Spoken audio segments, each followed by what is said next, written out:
What do you think it is? What do you think it is, Dad? F of x. So here we know that the integral and the derivative will cancel each other out and give us f of x, right? Plus some constant, right, of integration. Yeah. Integration. Here we're looking for the derivative of the integral of f of x. So what would the derivative and the integral do to each other there? Cancel each other out and just give us what? F of x plus c? No, wait. That was quick. That was quick. No plus c, Evan? Why no plus c here? Nice. We're not what? Integrating. We're not integrating, we're getting a derivative, right? Okay? You would be integrating in here, and this would give you something plus c, right? But then when you get the derivative of it, what's the derivative of the constant going to be? 0, right? So it's going to go away. Okay, so be careful, okay? We understand? The main thing I want you to get from there is that if I integrate a function that involves a derivative, it's going to go back to its original function, right? What would I get if I integrated the second derivative? F prime, right? And then if I integrate f prime, I get f, right? So sometimes on the AP test, there's going to be problems where they ask you to do that. Where they ask you to go from a second derivative function all the way back to the original function, okay? And they're going to call it a particular solution to that. Okay, they're not going to just give you the generic one. There's two kinds, okay? Specific and generic solutions. The ones that have the plus c are the general solutions. The ones that don't have plus c, that just have all numbers in them, okay? Those are going to be specific solutions. But in order to find those, you need extra information. We'll do some examples regarding this. Sounds good? Basically, all you're doing is integrating again. You're finding antiderivatives just like we did the past 2 days. It's just going to be presented different. Okay? The show work is going to be a little bit different. And you need to practice that show work because there will be problems on the AP test where you get credit for doing parts of the problem correct. Okay? For showing that you made it look like this. For showing that you got the integral of both sides. Okay? So you want to make sure that you practice that procedure. Sounds good? Give it a try? Yeah? Alright, so look at this one, okay? It says find the general solution to the following differential equations. So I have this differential equation. Y prime is equal to 2, and I want to find y. I want the original equation. So in order to do that, I need to integrate it, right? To get rid of that derivative and go back a function. You understand? Right, so what I want you to do is I want you to think of this y prime as being, what? How could I rewrite y prime? Remember when we did related rates? dy dx, can we write it like that? Okay, and we're going to say that that's equal to what? The 2, right? Notice the notation up here when I'm getting the derivative. It has to have what? This dx, right? So before I can integrate both sides, I need to have something over here. I need that dx part to be over there. So I'm going to treat it as its own little term, its own little part there. Okay, so how can I get rid of that divided by dx? Multiply by dx, right? So now I have this equation. dy is equal to 2 dx. What's the number next to dy? 1, right? Imagine that there's a 1 there. Now I can integrate both sides with respect to their variable, right? So I can integrate this side, and I can integrate this side. So what's the integral of 1 with respect to y? Y, right? Okay, so this would be y actually plus what? We're going to call it c1 because we're going to get two constants here. Because we're integrating two different things. Are we okay? Yes. Everybody with me? Equals, okay, what's the antiderivative of 2? 2x plus c2. Okay? So now how can I get that to be y equals? Minus c1. So really I end up with y is equal to 2x. And what in reality would c2 minus c1 be? 0? Do I know that they're the same constant? No. But I know that they're going to give me some other constant, right? Okay, so we're just gonna say 2x plus what? Did we do the same thing we did in the past assignment? If I said find the antiderivative of 2, you would tell me it's what? 2x plus c. Okay, now this is just the mathematical or the algebraic view of it and what's actually happening when you're finding that antiderivative. Okay? It's an equation rather than just an integral problem that says the integral of 2. Right? Now I have an equation set up and you're trying to work it out to get that integral. Do you understand? Sort of? Now this is not a specific solution, it's a what? General solution, because it's got that plus c. Okay? The answer could be anything. You need more information to get the specific. What do you think? Is it pretty easy? Is it basically the same thing that we've been doing?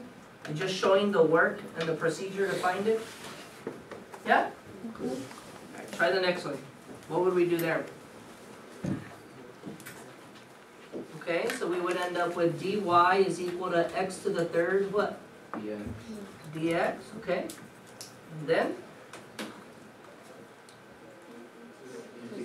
Integrate each side, right? To cancel it out. So what would I end up with here? Y, can we kind of skip the plus C1 part already, since I already explained to you what was going to happen in the previous one? Can we just put Y there? Is everybody okay with that? So we're going to get Y there, and what would we end up on the other side? 1 over 4, x to the 4th, plus C. Right? We know that we were going to get 2 independent C's, but they're going to come together anyways, and you're still going to end up with another constant. Pretty cool? Sounds easy?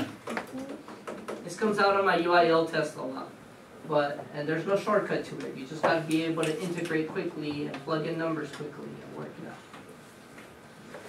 Let's try the next one. Let's go into the problems that involve a specific solution, okay? So it says, given y prime is equal to 3x minus 4, find the general solution for y. So let's do that first, okay? So we know y prime is dy dx, right? So let's go straight into the problem already. We're going to say dy is equal to what? 3x minus 4 dx. Are we okay that I kind of didn't put it as a fraction and then show that it multiplied? We're okay? Alright. So the next step is to integrate both sides. Alright. What would we end up with here on the left? Y. And over here? 3x squared over 2 minus 4x plus c. Right? So this is my general solution.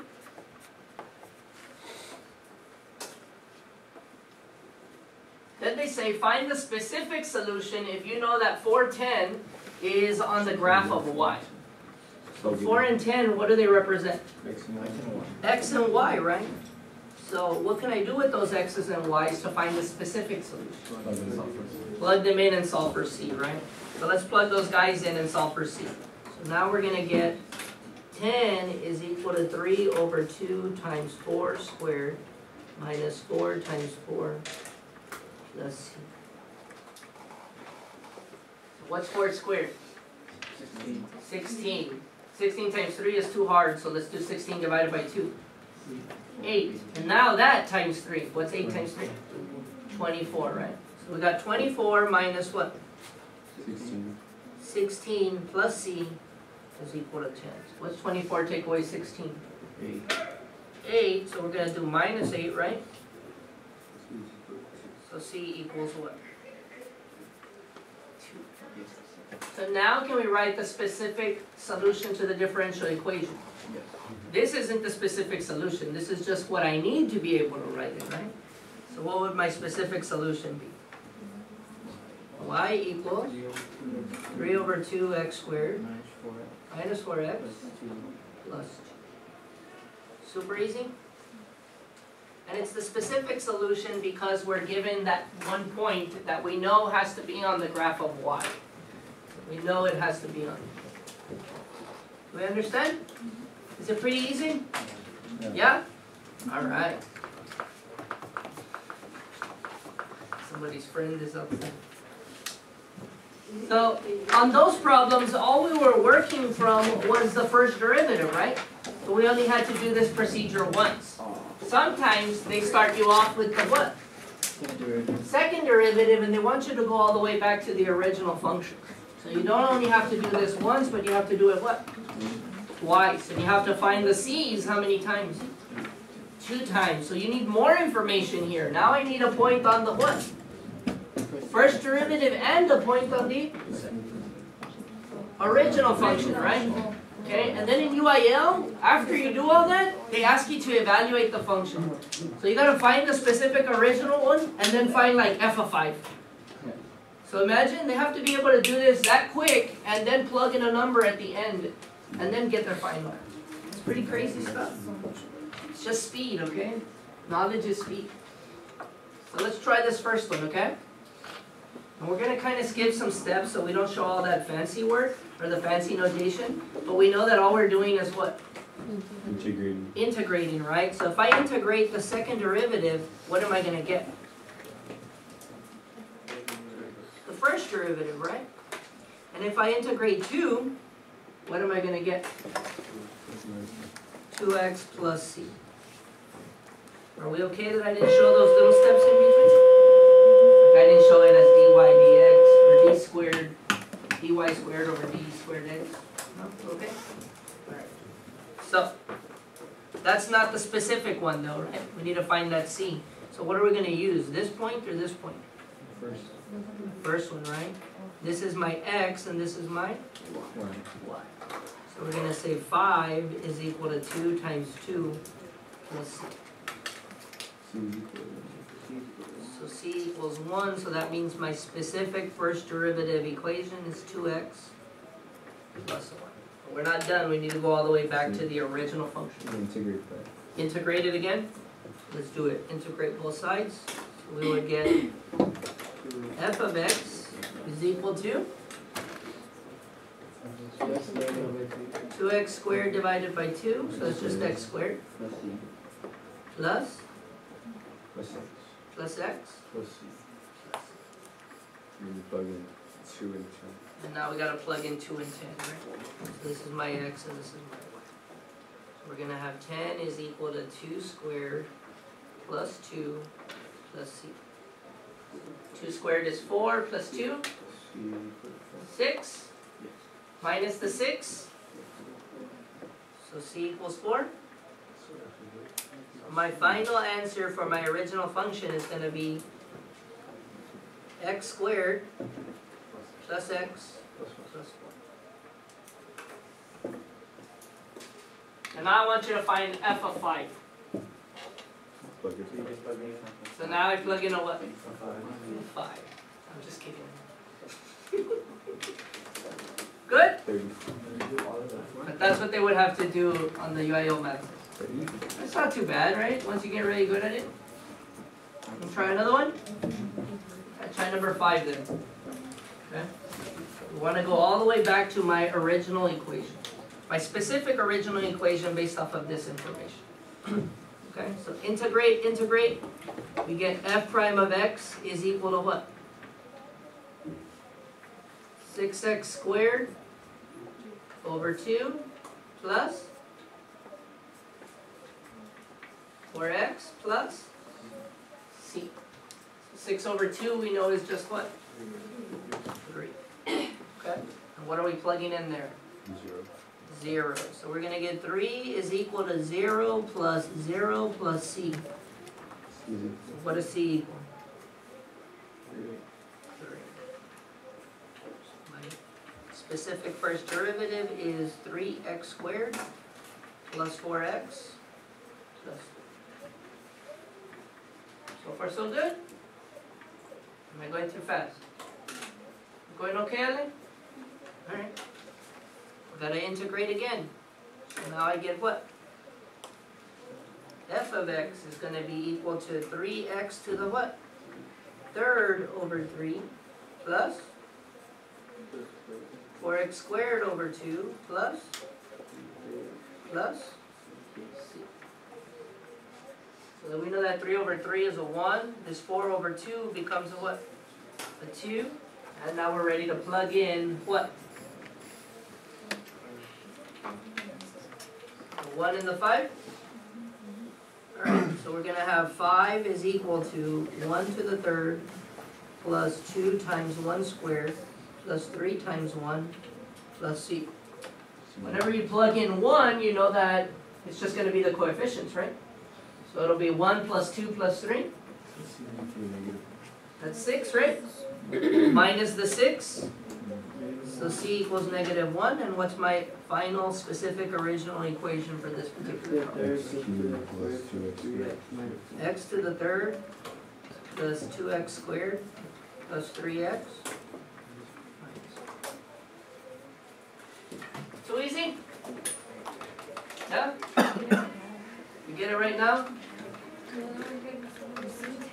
You're doing the same thing, right, that we were doing with antiderivatives. It's just being presented differently, right?